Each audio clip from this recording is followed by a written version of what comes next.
For apprehensions themselves, as of right now, we can attribute that just to the number of people that have been crossing.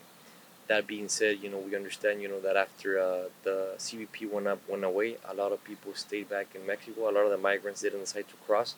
That could be a speculation, based on the fact like they could cross anytime now. It's always that's how it normally goes.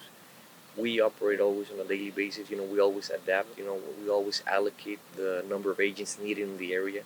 To give you an example, today we could have 100 crossings. The next day we could have up to the thousands, right? That's just the way the sector has always been. It's been very hectic. It's been very heavy with illegal crossings.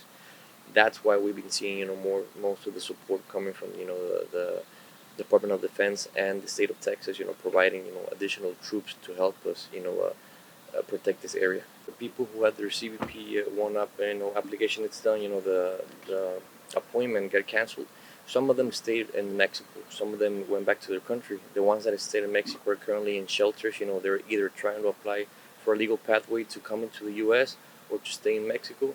But as of right now, that's all the information we have regarding the people that actually got their appointment canceled. Another big factor could be, like the Mexican government. The last couple of weeks sent, about approximately 10,000 troops of their soldiers on the border. That border, of course, being with the U.S. That's always a big help in their side. Because we actually conduct, mirror patrol, which means we patrol on the U.S. side and they patrol on the Mexican side. As we know, there's been a couple of times, where we actually coordinate, with in helping people that's been lost or helping, a migrant that's been, missing or drowned, and so we can collaborate in that order. But then again, to apprehend that always it's a big help in case a migrant tries to cross illegally into the U.S. side, and he runs back to the Mexican side. The Mexican patrol has always been helpful in that aspect. They apprehend in case they see the migrant going back to the Mexican side. There's been more. They've been increasing their numbers and security in the southern border. Which is always helpful. We got to remember. For the migrant from normally from Central America or South America, they normally cross. Through the southern border in Mexico. Adding numbers to that part of the country itself, it's always a help because it works as a filter, right?